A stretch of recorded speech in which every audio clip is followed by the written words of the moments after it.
vamos a estar o seguir con la conversación que dejamos hace 15 días.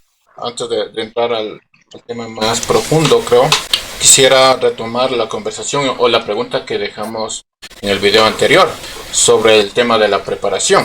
Entonces, quisiera saber las implicaciones de la mala interpretación de la palabra por parte de los misioneros. ¿Qué sucede cuando un misionero tiene una mala interpretación?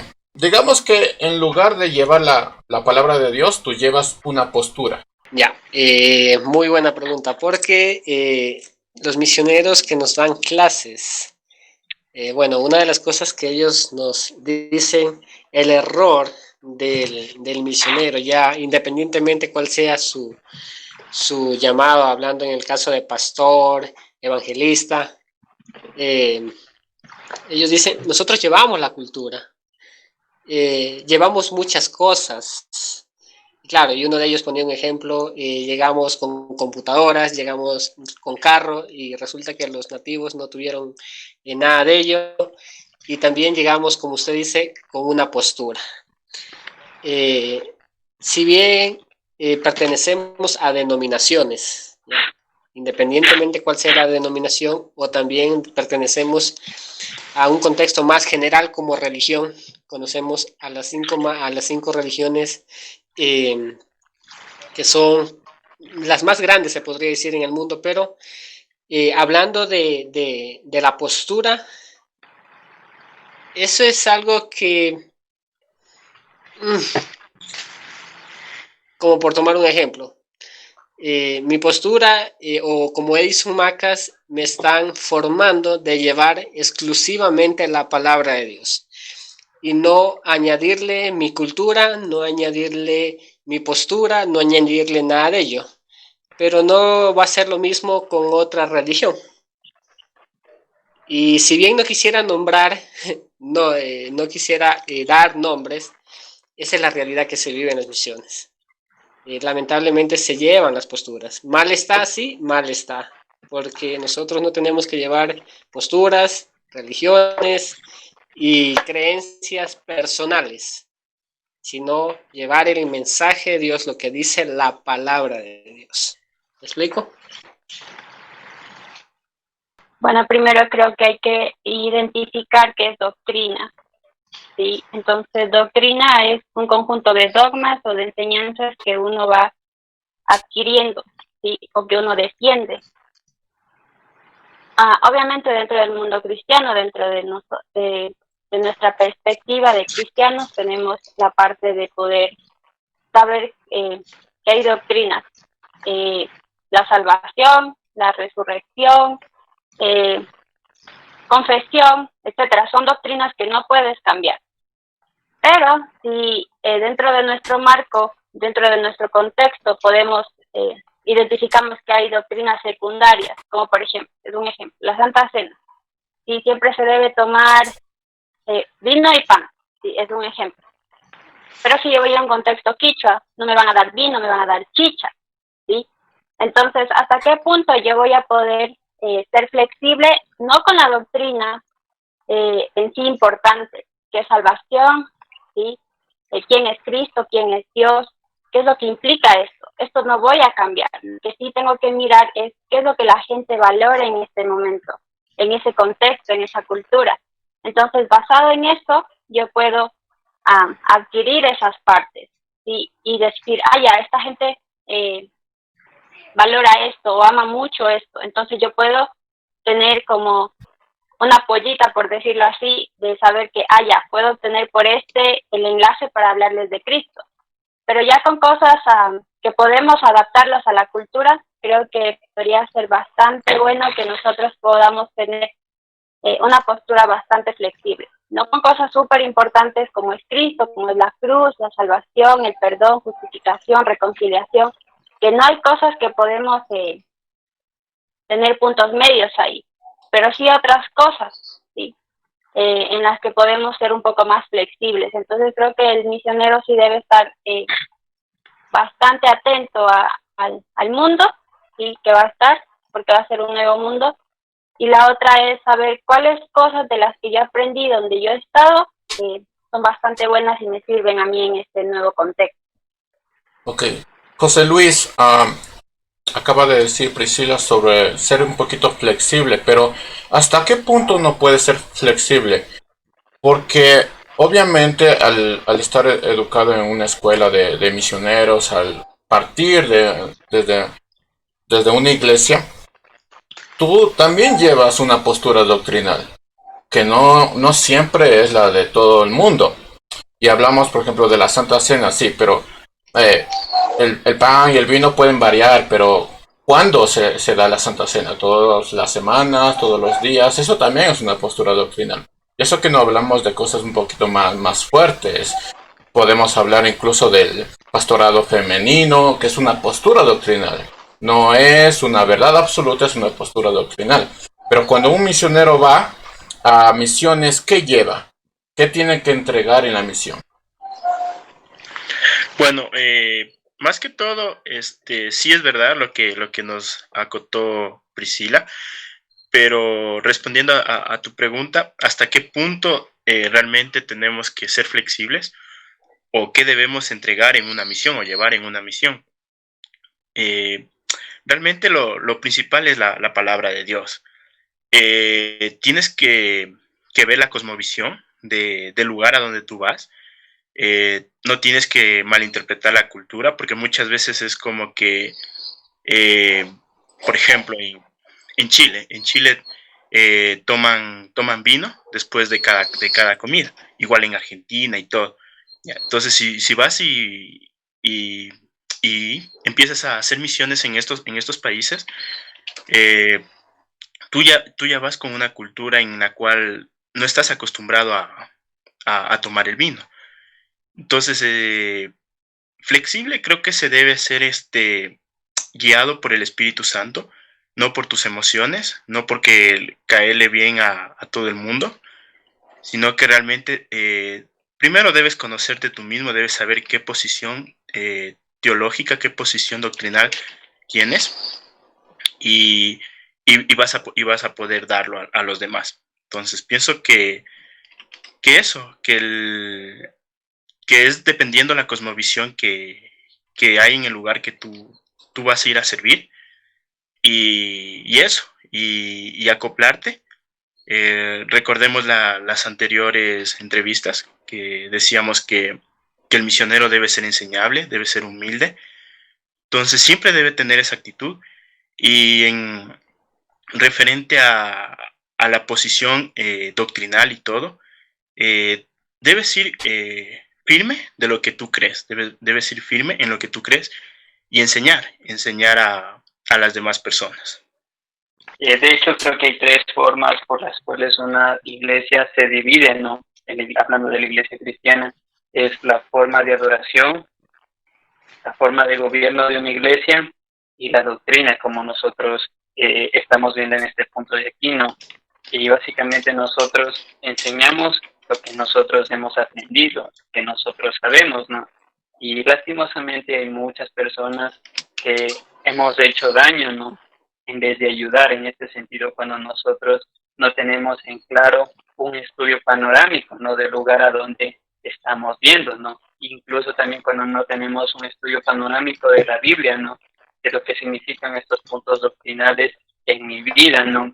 Muchas personas en algún lugar y todo eso quieren sanación, se te da sanación, pero a veces nos olvidamos de darles la santificación, el costo que tiene seguir a Cristo, ¿no? Y lo más importante con lo cual nosotros vamos y entramos es el Evangelio, ¿no? Que son las buenas noticias de Cristo. Ahora este Evangelio no simplemente es algo que, bueno, Jesús murió por ti, va a salvarte y quiere que lo conozcas ahora, te lo invitamos a conocer.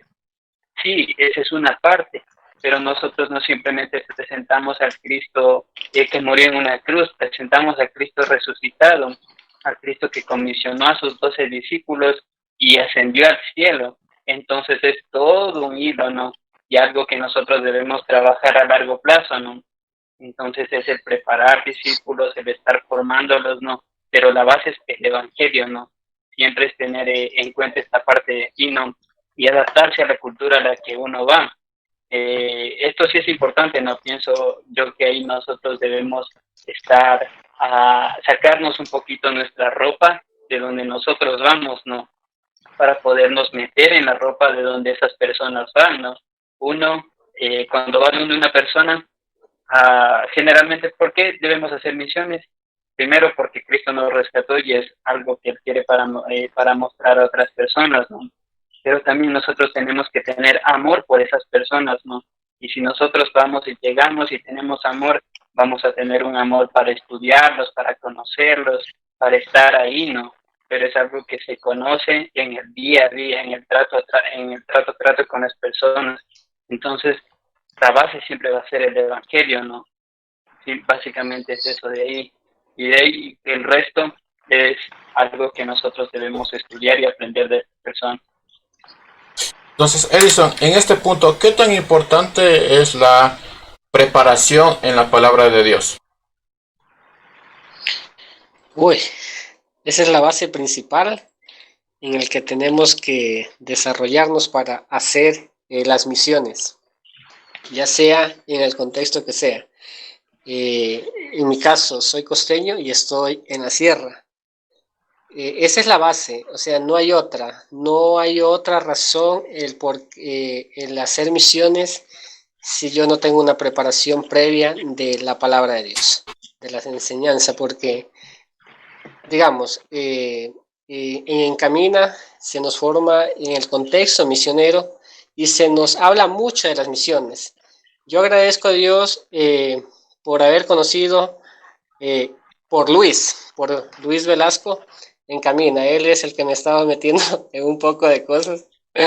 Y gracias a él conocí en Camina y se me abrió el panorama. Realmente yo, contándoles como experiencia, yo no tenía idea nada de esto de misiones. O sea, sabía que sí, que hay que ir a alcanzar, pero en esta formación de la palabra de Dios, conocer el contexto, qué debo de hacer. Y bueno, para mí es la base. Esa es la base para las misiones. Pero algo O sea, podríamos concluir. que dijo Pastor usted hace rato, ¿qué pasa si una iglesia lo envía? Vamos en nombre de esa iglesia. ¿Qué pasa si una denominación nos envía? Vamos en nombre de esa denominación. Lastimosamente, cuando, el misionero vive por las ofrendas, vive, incluso ahora ya se habla de los negocios del misionero. Si un misionero tiene un negocio, tiene una profesión, va con eso, y si bien la iglesia o la denominación lo respalda, no es por mucho tiempo, porque él puede levantar, digamos, prosperar en aquel lugar económicamente y seguir con las misiones. Pero hablando de la empresa, el negocio es como una estrategia. Pero, ¿qué pasa del misionero que va con todo que la denominación o la iglesia le está pagando? Va en nombre de ella.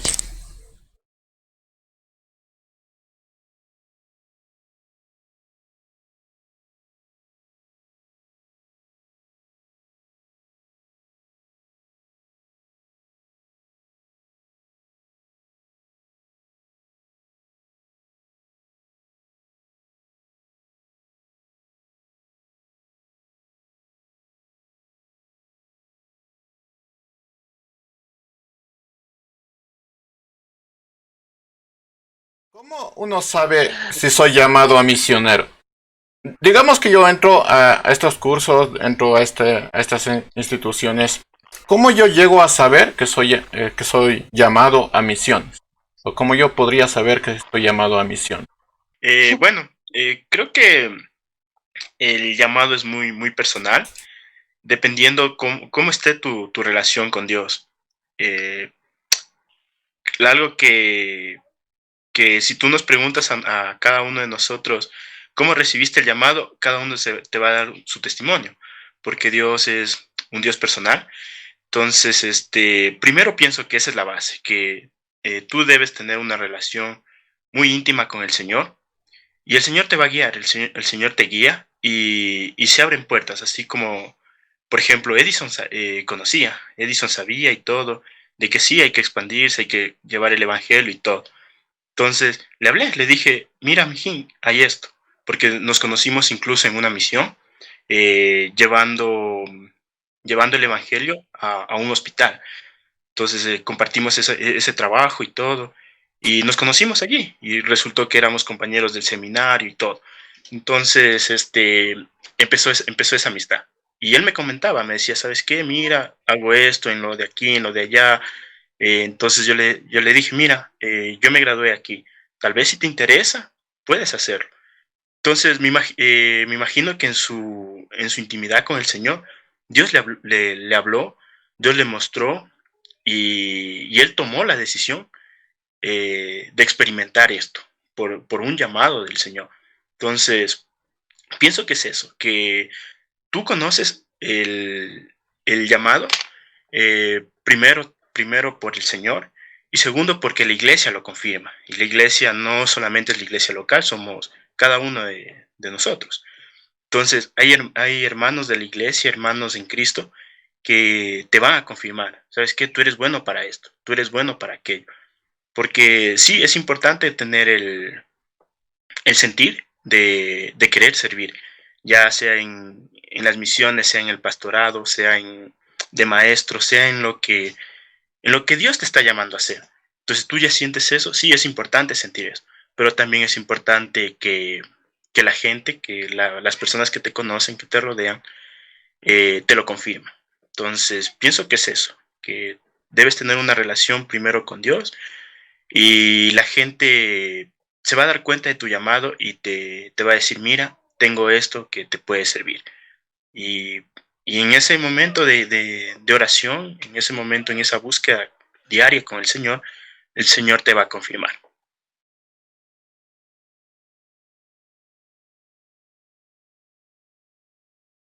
Ok, creo que la respuesta a esa pregunta es bastante sencilla. Creo que a veces la gente quiere tener una respuesta muy, ay, qué bestia, y se le iluminó algo, o vio el cielo, yo qué sé. Pero creo que una de las cosas importantes en este aspecto es la Biblia. Si tú lees la Biblia, vas a ver que en cada página el Señor está hablando de las naciones y de su amor por ellas. Y si tú, como decía José Luis, tienes una relación con Cristo y estás en una relación creciendo en Él, obviamente la parte de leer la Biblia va a ser una de las cosas que va a fortalecer tu relación con Cristo. Y por ende, esa es nuestra referencia o nuestro guía, nuestro manual de guía, donde vamos a darnos cuenta que Dios es un Dios misionero. Entonces, si uno está leyendo la Biblia, uno no tiene que ser tan brillante para darse cuenta que uno tiene el llamado. Ahora, aquí yo quiero especificar dos cosas. La primera es que todos tenemos un llamado específico y que todos tenemos un llamado general. En nuestro llamado general proviene ¿no? Nuestro llamado a la salvación, nuestro llamado al servicio y nuestro llamado a vivir una vida con Cristo, que serían tres partes dentro de nuestro llamado general. Entonces, si uno ha tenido un llamado general, saber que Cristo lo ha llamado para salvación, chévere. La otra es nuestro servicio. Sabemos que el Señor, así como nos bendijo, quiere bendecir a otras personas. Así como nos salvó, también quiere salvar a otras personas. Entonces, esa es parte de nuestro servicio. Y la otra parte es nuestro caminar con Cristo. Y aquí viene, yo lo pondría al sufrimiento. Quizás no estamos sufriendo como otros creyentes, otros cristianos en otro lugar ahora, pero sí dentro del sufrimiento viene esta parte de nuestro llamado específico, ¿sí? Porque nuestro llamado específico va a venir allá, de acuerdo a mis dones, mis talentos, las partes que el Señor ha podido mostrarme, y a pesar de saber que yo tengo un manual de guía y saber que en cada página habla acerca de Dios misionero, entonces va a venir nuestra parte del llamado específico, de saber, aquí yo creo que ya viene una parte, a qué lugar voy a estar llamado, con qué clase de personas voy a estar trabajando, qué clase de proyecto voy a hacer, porque cuando uno va a hacer misiones, no solo es que va llevando, sí, es lo más importante, el mensaje de salvación, pero también tiene que ser bastante estratégico de cuál va a ser mi plan o mi estrategia que voy a llevar. Ese lugar tiene muchos niños, ¿sí? Maltratados, etcétera. Voy a tener un proyecto con respecto a eso. Hay muchas mujeres, hay muchos hombres. ¿Cuál va a ser el proyecto? Entonces, dentro de esta parte específica, creo que viene esto, ¿no? De saber que yo, ¿qué puedo decir? Tuve mi llamado en el 2012. Y obviamente uno se conoce un poquito y uno dice, bueno, si es una parte solo de mí o de mis emociones, va a irse yendo. Sin embargo, el Señor siempre sigue mostrando, capacitando. Aunque quizás tú estás huyéndote o te estás yendo a otro lado, ya te estás sentando en la iglesia para poder hacer otra cosa que eres buena haciendo, siempre va a haber una parte de incomodidad sabiendo que tú tienes un llamado específico por hacer y que el Señor obviamente está molestando en esa parte. Y creo que en esas dos opciones, de mirar cuál es el llamado general, el llamado específico, y obviamente a tener la parte de la Biblia, saber que en la palabra encontramos nuestra primera instancia donde uno dice, ya el Señor es misionero, entonces, ¿por qué yo no puedo hacerlo?